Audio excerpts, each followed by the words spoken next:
17 नवंबर 1618 को मुगल बादशाह शाहजहां और मुमताज महल के घर एक बालक ने जन्म लिया, जिसका नाम रखा गया औरंगजेब।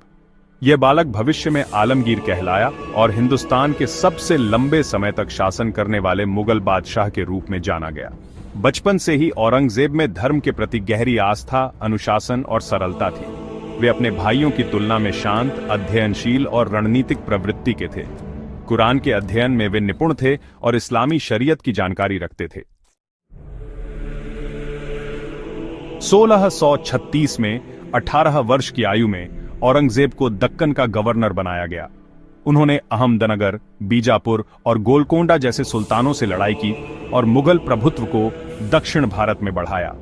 उनकी युद्ध नीतियों में संयम, सूझबूझ और कट्टर धार्मिक अनुशासन का मिश्रण था। उन्होंने औरंगाबाद को राजधानी बनाया और वहां से दक्कन के मामलों का संचालन किया। यह वही दौर था जब उन्होंने अपने राजनीतिक कौशल और नेतृत्व क्षमता का परिचय दिया।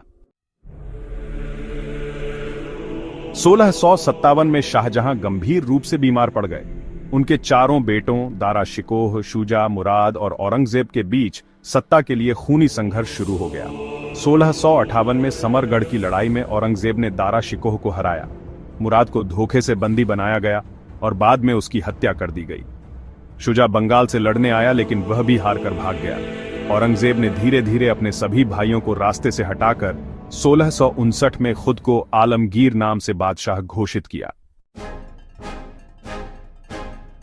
26 जून 1659 को औरंगजेब की ताजपोशी हुई।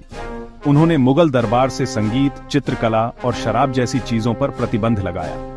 उन्होंने शरिया आधारित शासन शुरू किया और जजिया कर यानी गैर मुस्लिमों पर लगने वाला कर को फिर से लागू किया। उनका शासन धार्मिक रूप से कट्टर और अनुशासित था। वे अपने निजी जीवन में भी सादगी पसंद थे और स्वयं कुरान की नकल अपने हाथों से लिखते थे। औरंगजेब की नीतियों ने राजपूतों को नाराज कर दिया। मेवाड़, मारवाड़ और आमेर के राजाओं ने विद्रोह किया। विशेष रूप से मारवाड़ के राठौड़ राजा जसवंत सिंह की मृत्यु के बाद औरंगजेब ने उनके राज्य पर कब्जा करना चाहा, जिससे दुर्गादास राठौड़ ने विद्रोह कर दिया। दुर्गादास ने बालक अजीत सिंह की रक्षा करते हुए औरंगजेब की सेना से लंबा संघर्ष किया। यह लड़ाई औरंगजेब के लिए बहुत कठिन साबित हुई। राजपूतों की वीरता ने मुगल सेना को लंबे समय तक उलझा कर रखा। शिवाजी भोंसले औरंगजेब के सबसे बड़े दुश्मन बनकर उभरे। उन्होंने मुगल चौकियों पर आक्रमण करना शुरू किया। 1660 में अफजल खान को भेजा गया, लेकिन शिवाजी ने उसे मार गिराया। शाइस्ता खान को पुणे भेजा गया, लेकिन शिवाजी ने उस पर हमला कर उसे भगा दिया। 1666 में शिवाजी को आगरा बुलाकर गिरफ्तार किया गया, लेकिन वे चकमा देकर भाग निकले। शिवाजी की मृत्यु के बाद मराठा साम्राज्य का नेतृत्व उनके पुत्र संभाजी ने किया और लड़ाई जारी रही। मराठों से औरंगजेब को पूरी तरह विजय नहीं मिल पाई। सन 1681 में औरंगजेब खुद दक्षिण चला गया और लगभग 26 साल वहीं डेरा डाले रहा। उसने बीजापुर 1686 में और गोलकोंडा 1687 में जीतकर मुगल साम्राज्य में मिला लिया। लेकिन मराठों ने छापामार युद्ध के जरिए मुगल सेना को लगातार परेशान किया। औरंगजेब की उम्र बढ़ती गई, मगर युद्ध थमने का नाम ही नहीं ले रहा था। हर जीत के पीछे भारी नुकसान छुपा था। इस दौरान उन्होंने हजारों मंदिर तुड़वाए, जिससे जनता में आक्रोश और भी बढ़ गया। औरंगजेब का शासन पूरी तरह इस्लामी शरीयत पर आधारित था। उन्होंने जजिया कर फिर से लगाया, कई हिंदू मंदिर तुड़वाए और शाही संरक्षण से कलाओं को भी हटा दिया। गुरु तेग बहादुर, जो कि 9वें सिख गुरु थे, उन्हें दिल्ली में फांसी दी गई। इससे सिखों में विद्रोह की भावना और तेज हो गई। महाराष्ट्र, गुजरात और राजस्थान में किसानों और जमींदारों ने विद्रोह शुरू कर दिए। औरंगजेब के शासन का अंतिम दौर असंतोष और विद्रोहों से भरा हुआ था।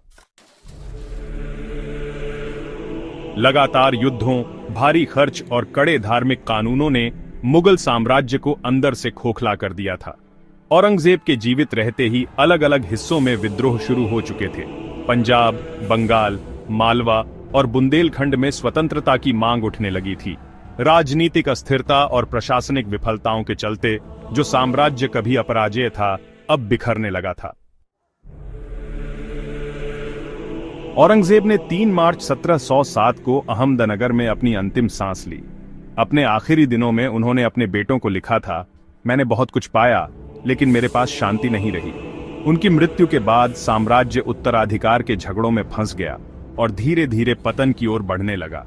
औरंगजेब का शासनकाल 50 वर्षों तक चला, मुगल इतिहास का सबसे लंबा, लेकिन यही